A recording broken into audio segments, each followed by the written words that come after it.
Naway nasa mabuti kayong kalagayan while watching the channel. Sa general reading, kayo nang bahalang magpalit-palit ng situation nyo sa reading ko.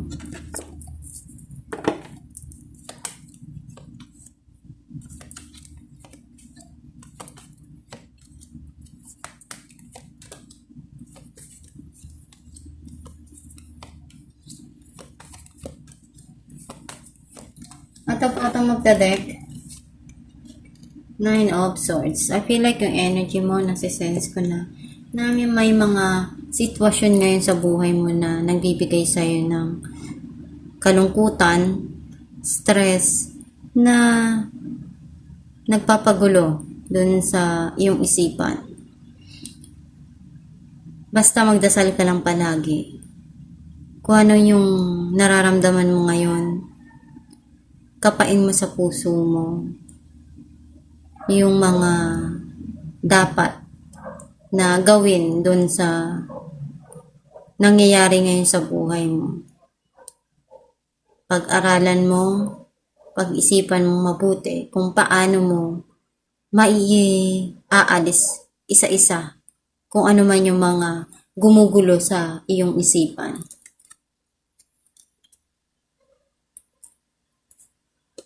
Ang mensahe ng card mo,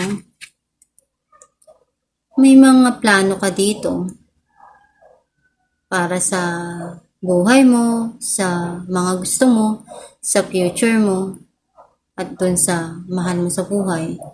Some of you, pwedeng iniisip mo na merong malayo na tao or long distance na someone sa buhay mo. Meron ka ditong gustong-gusto na ibibigay sa'yo. Matagal mo na tong hinihintay. At napunuan mo na lahat. Kung ano man yung mga cups na to.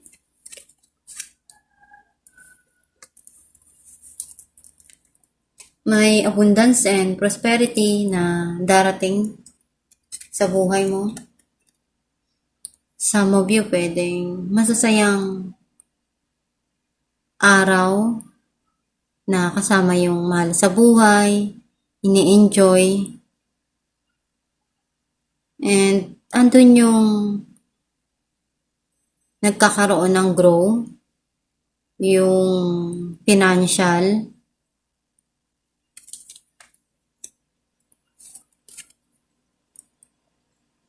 May na situation dito na nag-end yung cycle.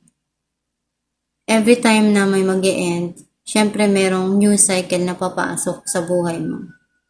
Andun yung peace and harmony.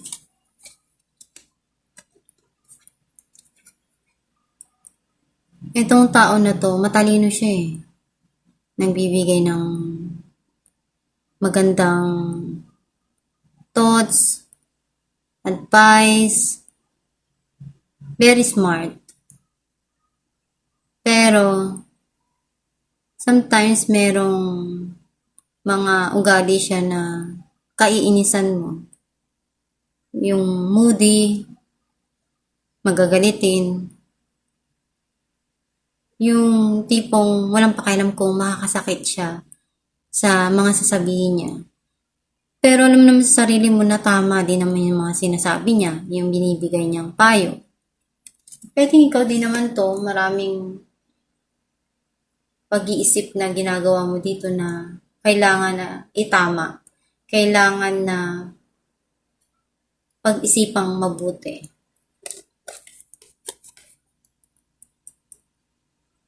Meron ditong collaboration. Pwedeng team up sa trabaho na gagawin. Some of you naman, pwedeng aayusin sa loob ng tahanan or you're thinking to build something na para sa future mo. Pwedeng sa loob ng bahay or involve yung tahanan and money.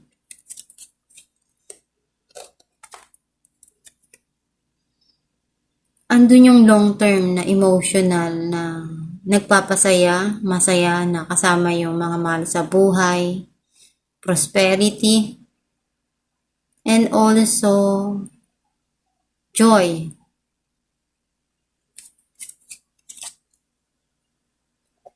Very fulfillment, kumbaga.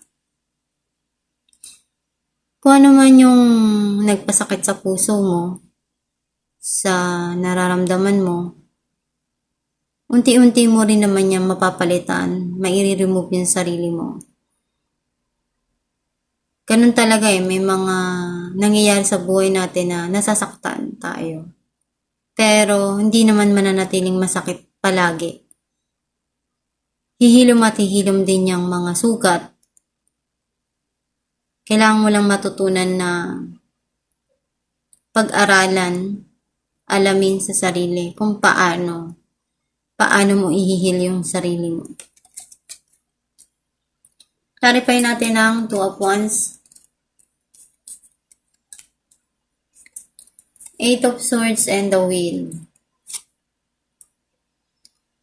May mga gumugulo sa isipan mo na nahihirapan kang alisin yung sarili mo dun, pero unti-unti mo naman na marirealize na maiaalis mo yung sarili mo dun. Magiging masaya ka, oh. You feel free.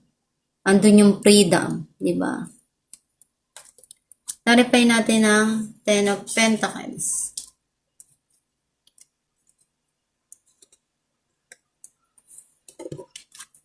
Ten of Pentacles and Seven of Pentacles. You invest a lot.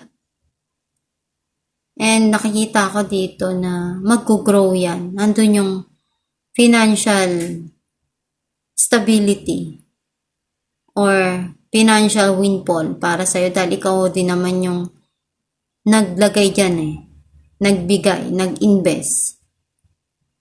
Kasi ano yan Ten of Pentacles and Ten of Pentacles, diba? Abundance, financial stability, and also andun yung family. Clarify natin King of Swords. Queen of Pentacles and Three of Wands. You're thinking, or this person thinking, how to invest. Or pwedeng iniisip niyang gusto niyang mag-invest. Pero paano? Hinihintay niya kung kailan niya gagawin. Kailan siya magsisimula. Clarify natin ang Ten of Cups. The Chariot and Six of Swords. Naghihil na. May parating dito na very calm. And andun yung love. Also, healing. Joy. Kung dati wala kang ginagawang paraan, ngayon gagawin mo na lahat ng makakaya mo para maging okay yung situation. Clarify natin ang Nine of Cups. Ace of Pentacles and Ten of Swords. Parating dito. Ito yung matagal mo nang hinihintay minanifest mo din. Pinagdarasal mo din palagi. At ito na, hinihintay mo talaga Kung ano yung mga gusto mo. Mapapasa kamay mo rin yan. Clarify natin ang Wheel of Fortune. The Hermit and the Fool.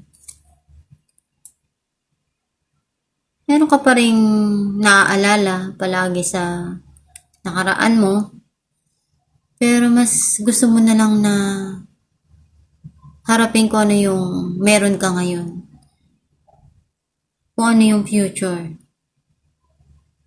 Masaya ka na dun Clarify natin ang Three of Pentacles. Three of Cups and Page of Cups.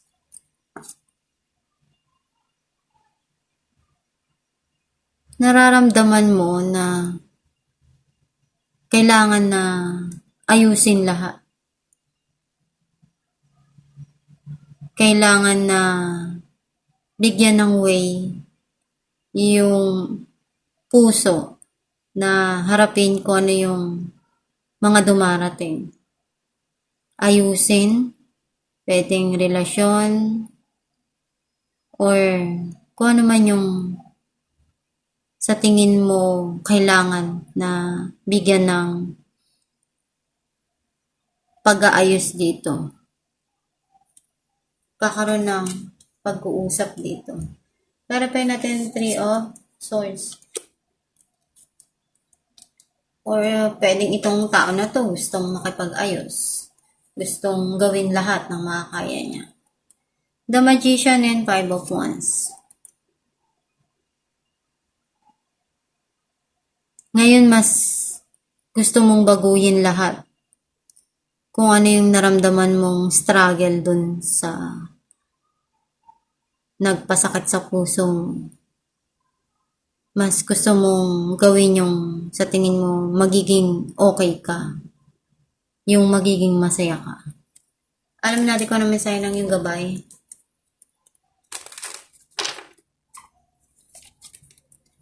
Assertiveness. This situation can be healed gently and with love as you have requested. Yet, there's also a need for your strength and truthfulness. With the other people involved, we will stand right behind you as you speak your truth, giving you strength and guiding you. Ang mensahe ng yung gabay na yung sitwasyon na pinagdaanan mo sa buhay, unti-unti yan magiging okay lahat. Basta isipin mo lang yung may pagmamahal, magdasal ka lang palagi, at gawin mo lang yung part na kaya mo na ibigay dun sa situation na dumarating sa buhay mo. And pag sumikapan mo lang, palagi yung ikakasaya ng puso mo. At itong yung reading, Capricorn, kung nakaresonate ka, comment down below. Thank you for watching.